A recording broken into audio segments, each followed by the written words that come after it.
is show number 47 of Lenny Solomon Live, and what a show it is. Yes, indeed.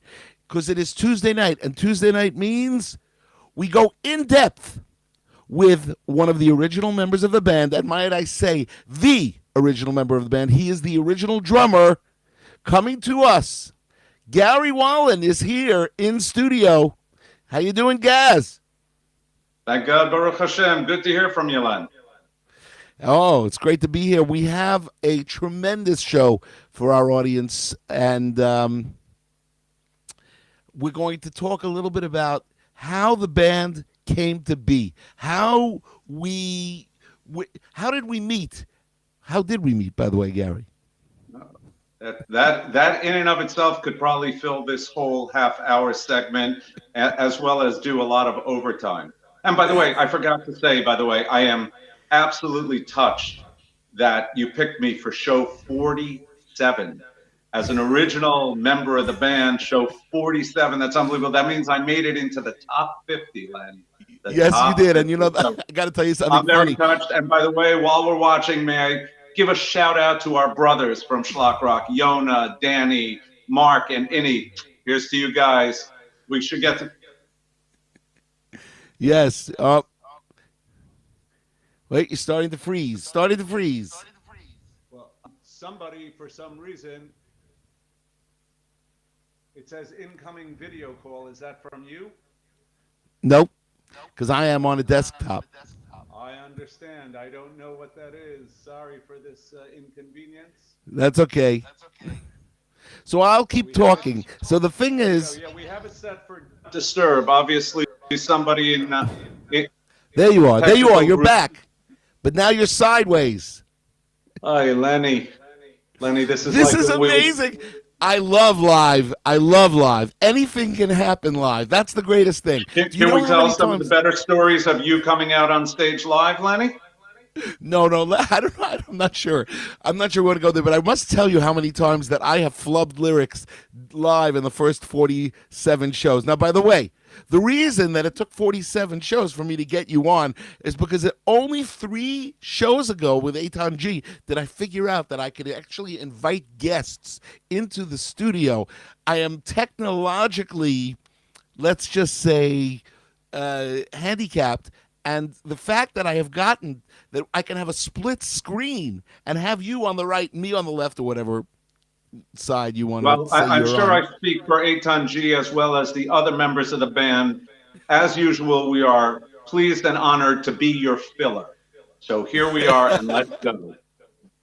Yeah, well, you're not our filler. Now listen, so for everybody out there, the band, what was one of the most interesting things about the band was that we were all living in the same apartment building. Me, Gary, and Yona. Yona's the guitar player, Yona Lloyd.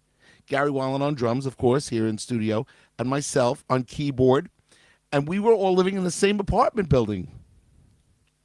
You can go there, actually, like going to Abbey Road and take a picture in front of it. The address is 83-15 Lefferts Boulevard. There is no parking in front. So if you pull up, get out quickly, run up, take a picture. There may be a guy smoking a cigar in front. You can take a picture with him, say hi, Barry, and then get back in your car and drive away. But that is the original headquarters of Schlock Rock, the Abbey Road of Schlock Rock headquarters international. It's true. And I lived in that building from 2 years old. And only when I got married did I move out. But then after... I'm sorry, but I'll have to disagree with that, Lenny. Lenny, yeah. in that apartment building, what apartment did you live in growing up? I lived in apartment 2B, as in boy. And 2B, then, but then I remember there was a time where you and your brother said to your parents, Mom, Dad, we're moving out. And can you tell everybody where you moved to? Well, you moved to apartment 2D, 2 doors down, because you see, who wants to cook? Who wants to cook? I mean, you know. And the only thing that came between you and your parents was? Apartment 2. Rabbi Mandelbaum. Rabbi Mandelbaum? Was he apartment 2? Or Mandelkorn, Rabbi Mandelkorn. No, it wasn't Rabbi Mandelkorn. It was Rabbi... Your next door neighbor. Yes, but I don't remember his Well, name. anyway, back to But I will Schlock. tell you this. I will tell you this something very interesting. You know that the house, the apartment house, which had 96 tenants in it, they sold. They sold the building. The Sekenic sold the building. Did you know that?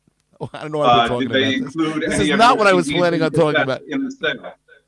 What'd you say? Did they include any of your merchandise in the sale? No, I still have 12,000 CDs in my mother's second bedroom in apartment 2B. Now, I must tell you guys that CDs are not really an item to be sold anymore. Isn't that true? That is true, but they work very well as coasters. Yes. Anybody wants to have a hot chocolate on a Schlock Rock Sergeant Schlocker's Magical History Tour CD? There's plenty available. As well Excellent. as the Perfect for your Hanukkah and holiday shopping needs. as well as the other 35 discs that we have made. Now, I stopped making discs after number 36. The last three albums were only released online. And, of course, you can get them at schlockrock.com. Or you can get the entire catalog digitally for only $108. I bet you didn't even know that, Gary.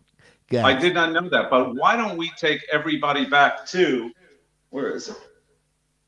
1988. Should we take everybody back to 1988, the World Tour? Yes, the World Tour. Now, we had a couple of great. Let me tell you, first thing is a couple of great trips in '88. One of them was the Seattle-Vancouver trip. Memorable, very might have been memorable. That might have been '89. That might have been '89. I don't think that people are going to look back at the history books and challenge us. Well, actually, the discography and all of our shows are online at schlockrock.com. You could see where we played from 1987. When our first show was it was really a solo show in September of '87. And I was in Toronto and in Montreal. I did a solo show. But then the band got together. We put the band together in December of '87, and that was Smithtown, Long Island for Smithtown USY, and then Bayonne, New Jersey we played. You remember that? You were on the band. The greatest locations we could have ever performed. Yes, because we did end up going to all 50 U.S. states. So, okay, it started off with Smithtown and Bayonne. And, but you know what? People loved those shows, and we developed the following. You developed the following, that people would come to us from all over. If we were playing in Queens, I would remember these 5 Hasidic guys sneaking into the show as soon as the lights went down, so nobody should recognize them. Not that any of us recognize them, but we had people coming to shows from all over. How about the Merrick crowd that I know is watching this this live? Even Randy Brand, the Nathansons, the Abixers, when we would play out in Merrick. Merrick was the greatest. 550 people packing the place. We would be playing 1,000, 1,100 people a night sometimes. And there was no social distancing at those shows. No. Well, at that time there was no social distancing unless till last March, actually. I guess this is what we talk about, the good old days. You know, it's true. The last show that Schlock Rock did was February this year, February 2020, and I came back from my tour February 11th, 2020. Right. It was Kingsway Jewish Center Super Bowl party, February 2nd. We played a show. Shout out to Rabbi Tokayer. Yes, he was great. That was such a great show, and there was great food. And now there hasn't been a show in pretty much 9 months. All shows are online right here at the Four Corners Project studio. That's where they are. I think that's pretty amazing. You know, I may be joking about being number 47, but the fact that you've put this entertainment out for people, all in the name of helping raise funds for this great project of yours, the Four Corners Project, I know I'm proud to be a member of the band as well as just know you, and I think your spreading of Jewish education through your music has definitely inspired me as well as many generations that are out there. You know, we have regards from Harrisburg, PA, David Powers. I don't know if you know David Powers, David and Jonathan Powers, Mark and Louise. Shout out to you, Powers. Mark and Louise moved to Israel. They made Aliyah, and there's Dave. Yeah. So, let's go back to 88 because 88 we had one of the greatest experiences. I remember coming to you and saying, "Gary, we're going to do a summer camp tour." It was the first time we had and we ended up you and I we did all the hustling. This was legendary. And we did 16 camps, 16 or 17 camps. I even have the list here, believe it or not. So some of those camps still do exist. Some unfortunately do not. But what I will tell you is that first year when we went there, it was like deer in headlights. And we can tell some of the stories. But since we had no knowledge of how to put together a summer tour or what we were doing, I think the stories of that alone were great, from just trying to figure out our transportation, to which we rented a cargo van, and we told the man that we needed to have 4 seats in there. So he took a bench seat, put it in the back, and tied it in with some rope. And now that was going to be the transportation for the Schlock Rock summer tour, which featured Lenny Solomon, Yona Lloyd, yourself, myself, and the one and only Dr. D, David Winter, whose catchphrase by the end of the tour was Yerushalayim! Yerushalayim! That's right. Dr. D. What happened was we developed the top 40 of the Lordy there in the middle of Baruch HaGever. Oh, and also you developed I was sitting in the laboratory late last night. You remember That is correct. The Schlock Rock Mash was born, or actually stolen, during that tour. That's right. Now, we started off in Camp Raleigh, June 29th. It was the first show of our summer camp tour. Now, if I remember correctly, almost every summer of our lives, we started off in Camp Raleigh because... Well, in the beginning, in the beginning, because we should add that Danny Block, who was our sax player, or an original 6 sax player, his father ran that camp, right? The one and only Sam Block. We kind of got the gig. Was one of the reasons we got the gig, but we were also really, really good. Actually, it wasn't really because we got the gig. I believe you, Len. We were there. I believe you. But we were the most rocking band that you could ever want at a camp. We got the kids going. What I liked even better than going to the religious camps was when we hit some of those camps that didn't know what was hitting them. That's true. So we'll get to those camps, but first let's go to Camp Hask. Camp Hask was the second show. Now, the greatest thing about camp, the funny things that pop out for me was they wouldn't let us come onto the campgrounds to unload our equipment. Finally, we had to beg them. They said, "Okay, you could bring your car right in front of the place, and then get it off the grounds." You remember that? Yes, challenges. We had challenges at many of the locations we went. But fantastic show. Then after Hask, we did La Vie, which at that time was run by Dave Fishberger. The one and only Dave Fishberger, right? That's for sure. And then from La Vie, we went to Seneca Lake with Irv Bader. Everybody's favorite director, the one and only Irv Bader. And then we started hitting the non-religious camps. Camp B'nai B'rith Perlman, Camp Surprise Lake. We did those next 2 fantastic shows. Harry was at Surprise Lake, right? Yes, fantastic shows. Camp Hatikva, which was around for a couple of years, and I don't think it lasted more than 2-3 years, but it was a good camp. We were doing one show. I remember one year we did a show at Hatikva, and there was a big blackout. Right. Oh, I remember that. Isn't that when we were supposed to break Color War with that? You know how many camps we broke Color War for? Yes, we were the official breakers of Color War. Then after that, Camp Hillel. We went to Camp Hillel, which Mark Infield spent many summers there. Yes, he was on the staff there, and they gave us a very nice, warm greeting. I believe also Josh Herring was there. Yes. Yeah, he's a great guy. You see, we just got a message. Come to Chattanooga, Tennessee. There is a Chabad. Very nice. You can be there by midnight tonight if you want. All I can tell you is I've always wanted to play Chattanooga. I've played We're Tennessee. Memphis, Nashville. We've played Augusta, Georgia, which isn't far from there. But Chattanooga, we've never played. You know, they say, okay, we have a room. Well, we would play anywhere they would put us up. The first thing we have to do is get rid of the quarantines. Okay, that's the first thing to that our sounds message, like a good plan. I like people, that. because I have a rule. The rule is if I have to fly to New York first, because you fly to New York, and then fly back to Israel, and if I have to quarantine in either direction, I ain't going. No quarantine for me. Okay, well, we hope to see you soon, Lenny.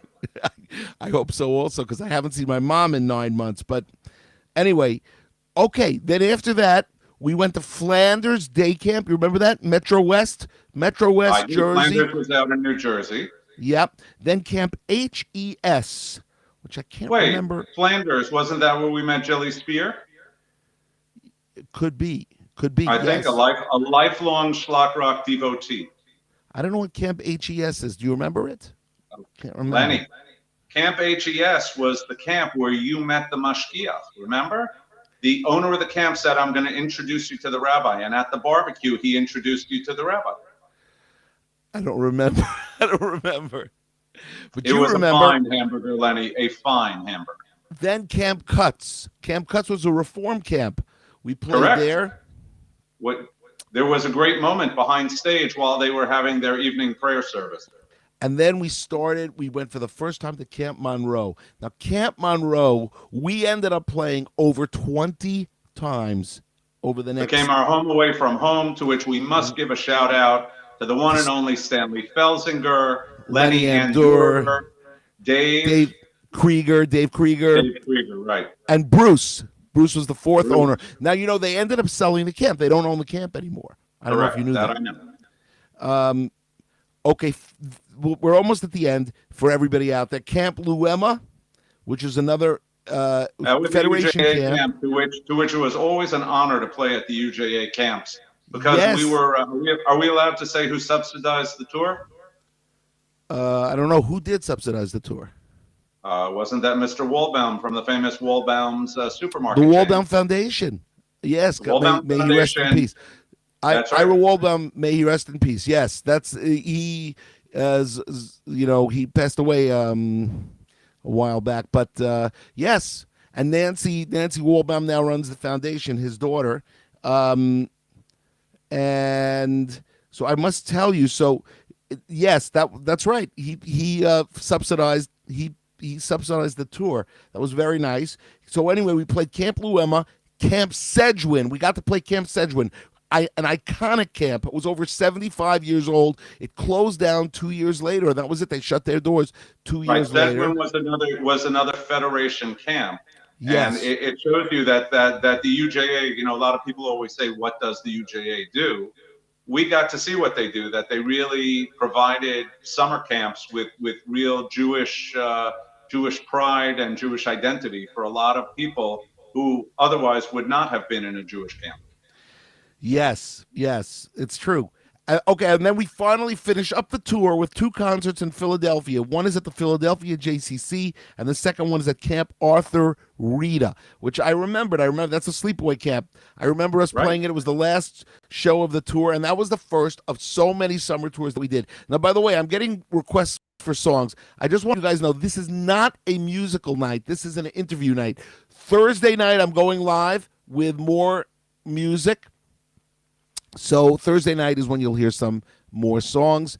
But the Tuesday night show is always interviewing members of the band, members of the Schlock Rock Hall of Fame, of which Gary Wallen, our original drummer. Why don't we tell them a little bit about you and your start in Trumbull, Connecticut, which is where you grew up? Yes, the epicenter of modern Judaism. I was born into a wonderful family in Trumbull, Connecticut, 06611. As many people tell me, yes, I've passed that exit on the highway off of the Hutch or off 95. So yes, Trumbull, Connecticut. We did proudly have a few other Orthodox Jews who came out of Trumbull, Connecticut. So we'll give a shout out to the person who actually used to do all of our merchandising, the one and only Mike Wisner, who now proudly lives in Zichron Yaakov, as Right. well as to the one and only, what was his nickname, Dave Bogner, was the Bones of Schlock? Yes, Dave Bones Bogner. Dave Bones Dave Bogner. Bones Bogner, former Navy SEAL and originally from Trumbull, Connecticut. It's So very yes, funny. Dave Bogner was also from Trumbull, Connecticut, and I was very proud that my father was the rabbi in Trumbull, Connecticut for 36 years. And when it came to 11th grade, I packed my bags, went to high school in Queens, yada, yada, yada, ended up moving into an apartment at 8315 And it Lefferts was at Boulevard, and it was at that where I point met that the one and only Lenny Solomon. I was starting to put the band together, and that's how Gary got into the band as the drummer. It is And correct. not only as the drummer, but you managed us for a little bit, right? Correct. You did Well, a little I handled merchandising, sound system, right, packing the car, unpacking the right. car, and Yes. occasionally finding us quality meals. Yes, indeed. It was a okay, there's a request to sing Minion Man. Thursday night we'll do Minion Man. Can't make everybody happy. This is an interview show. You know, by the way, we've done 21 minutes already, and it's like time just goes. I can't get over that. How quickly. Let's just talk. I got to talk about two things, Gary, as we have 9 minutes left. We must talk about our Anchorage, Alaska trip. People say, where did you play? We've played all 50 states. All 50 states. But the thing is, we must talk about our 1990 trip to Anchorage, Alaska. Do you remember it like it was yesterday? the flight? First thing is we have to give a shout out to the Gratians. The Gratians brought us to Anchorage, Alaska. They were and they are amazing people. They're still living in Anchorage, by the way, although they went to Seattle in between and then they moved back to Anchorage. So we are on our way to Anchorage. You remember that? We were on our way. Yes, we had a stopover. We had a stopover in Los Angeles. We were supposed to change planes and head up to Alaska. Why did we have a stopover in LA? Do you remember? Because there were no direct flights. No.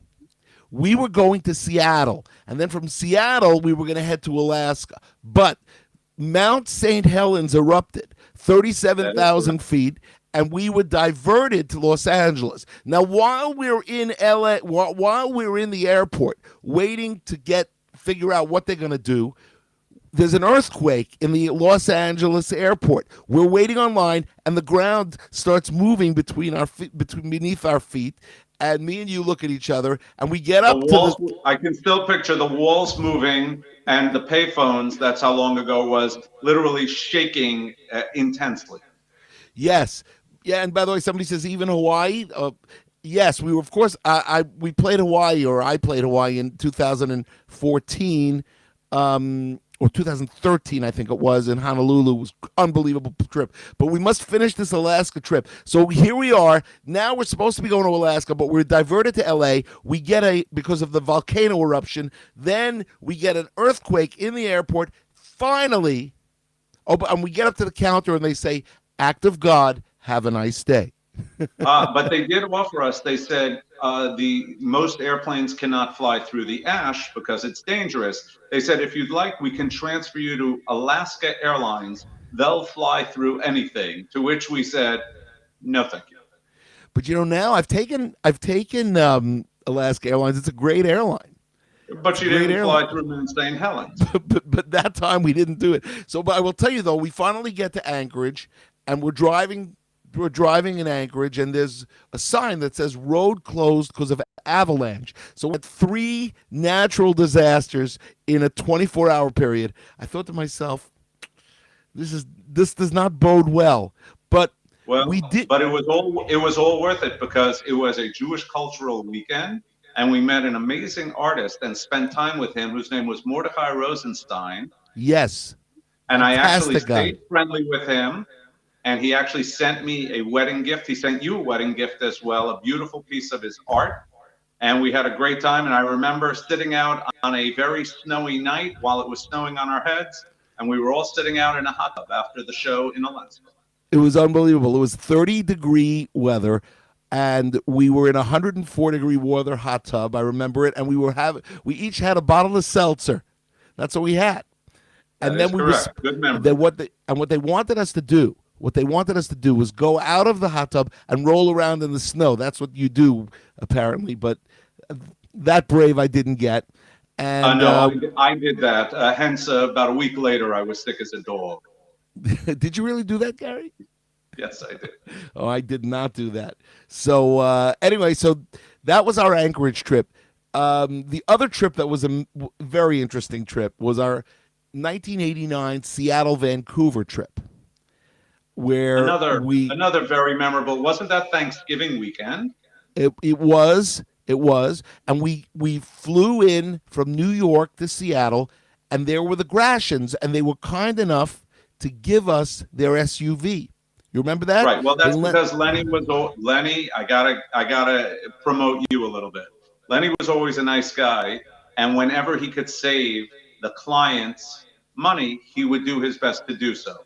So instead of a 3-point ticket of going New York to Vancouver to Seattle and back, which would have been a very expensive ticket, he worked it out that we would just fly round trip to Seattle, and then we would drive up to Vancouver to save everybody some money. And unfortunately, what happened was Shabbos was at 4:00 because it was November 27th, whatever it was, that time of year, and we got stuck at customs, and I can still picture somebody wearing, I believe it was a New York Giants ski hat. Would that be correct? Oh, Rangers ski hat.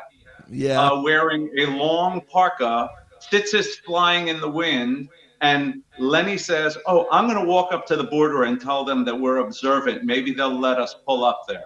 Lenny walked up to the border. They told him, "Go get back in your car."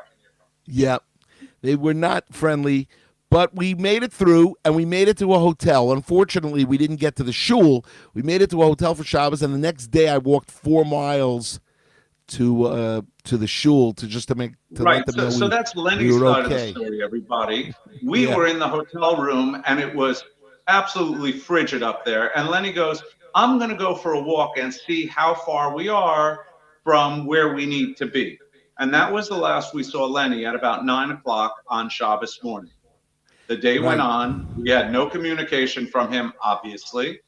And we were sitting there going, will we play the show tonight? Can we get a different keyboard player? Do you know all the lyrics to the songs? So on and so forth. And afterwards, Lenny called us after Shabbos and said, "Hey guys, we were only like a mile away from where we needed to be. I had hot cholent all Shabbos. It was delicious."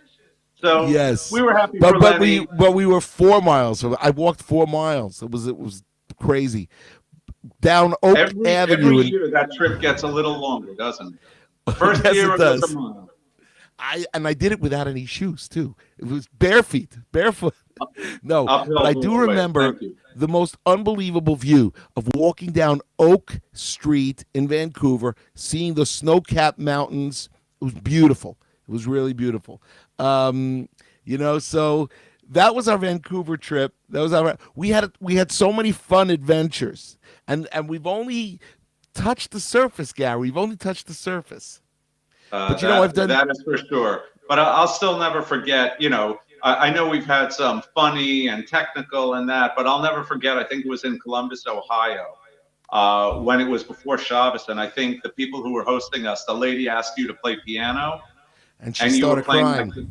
She started crying. She was like bawling like a baby. I'll never forget that. Schlock Rock was the greatest Jewish rock and roll band, and I shouldn't say was. Of course, it still is, but right now we're in a different type of an evolution where we have evolved 34 years later, but it had such an impact on people, especially people who lived far from the metropolis, from the New York metropolis, from the where you had 30 shuls in 3 blocks. And that's why the song Minion Man affected everybody, because they all it all hit home for them, Just think about all the lifelong friends that we have made, that you have made along the way. When we ended up that first year in Florida by Ricky Rothstein, Ricky and Ira. Oh, that was the best. The best. Got to give them a special shout out. There was never a time that they didn't have room for us. No, Malone Rothstein. They always called it Malone Rothstein. There were so many people every city that we went. I always used to say, I'm like a Chabad. If anybody has to go to a place for Shabbos, if anybody wants to go to a place for Shabbos, I can get them a contact, whether it be Montgomery, Alabama, or Des Moines, Iowa. I remember Jacksonville, Florida. We were sitting with our fans at a Shabbos table. They were as little as 2 years old that who was sitting with us. Remember? Yeah, yeah. That was in Jacksonville, Florida when we got. Yeah, we don't want to talk about that story. A good time was had by all. All I can say is this: we're at the end of our 30 minutes, believe it or not, and we're gonna have to have you. We're gonna have to have you back, Gary, because the thing is, we have only touched the surface. But I must say this to everybody out there. Somebody wrote to me, "We are in hell, in COVID hell," and I want to tell you guys, this is that because of our show? Maybe it's a very difficult time right now. It's a very difficult time. It just is. I had corona between September 22nd and October 5th. Thank God for me, it was just a mild flu, 6 to 8 days. I only took Tylenol. I didn't even take any drugs, but I'm fine. I'm fine. I got through it. And it is a very difficult time because we're stuck. You can't travel anymore.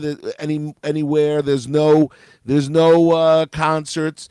But we will get through this, ladies and gentlemen. We will get through this. This is just a part of the journey, and we have to. Well, if this doesn't show you who rules the world, that Hashem is the king, then there's nothing out there that can possibly show it to you. It's true. God has taken everything that we knew to be solid: the airline industry, the hotel industry, the travel industry, the sports industry. You can't even go to a game anymore, right? You can't even go to a game. Who ever heard of such a thing? No, no music, and he has taken it, and everybody stopped this, and there's a reason. Hashem, it's like somebody just wrote. It's like being on a subway train at 60 miles an hour and somebody pulls the emergency handle. That's what it is. Somebody just wrote, Hashem is in control, and yes, he is. He is in control. It's not us. Everyone needs a reminder every once in a while, and this was the reminder for everyone all at the same time. The problem, of course, is that this reminder has lasted almost 9 months already, or more, and it's really we're all fed up. Aren't we, Gary? Like that song in Life of Brian said, always look on the bright side of life. Now listen, everybody out there, we're going to come to an end.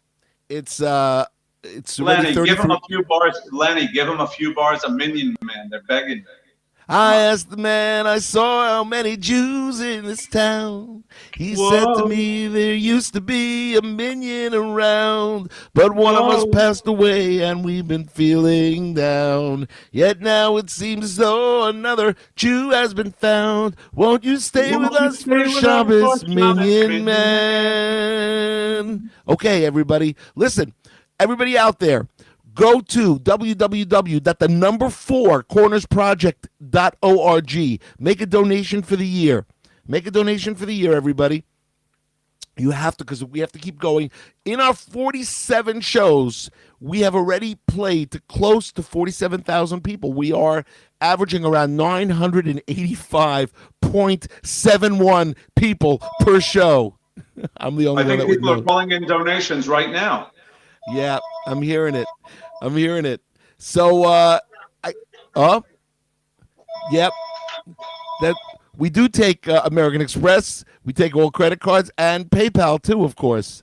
Tax deductible. 501c3. But seriously, before December, seriously, before December 31st, everybody help support the Four Corners Project. Lenny Solomon has given his entire life to helping promote, but it's been fun. Judaism, Jewish awareness, and Jewish pride all through his music. And the least we can do is help support his mission. Thank you very much. Gaz, it's been an amazing time to have you on. And Lenny, love you like a brother, man. Same here. We will do it again. before, like in once we get past the, I guess we'll get as much of the original 6 as we can get. Next week, our special guest is going to be Ethan Bill. Ethan Bill will have a lot to say on studio production, as he produced the last Schlock Rock album called New Shul. He played all the instruments, even sang harmonies. Unbelievable musical genius, Ethan Bill. A super talent. Hey, don't forget to vote. Oh, yes, everybody out there, vote. I even voted from Israel. I voted from Israel. Very proud of you, Lynn. Very proud. We're not asking you who, but very proud of you. No, we don't. We do not talk about who we vote for, because it's not anybody's business. That's my father, my mother. They always just say, you don't tell anybody who you voted for. It's not. I don't appreciate when Bruce Springsteen or Lady Gaga or LeBron James or Brett Favre. We don't need to know who they're voting for. Everybody, you got your vote. You vote for who you want, and that's the way we do it, right? 100% correct. And we schlock and roll. We keep on schlocking. No matter who the president might be. No matter who. All right, you guys. Have a great night, and we will see you on Thursday night with show number 48. 48. Peace out from Woodmere, New York. You got it.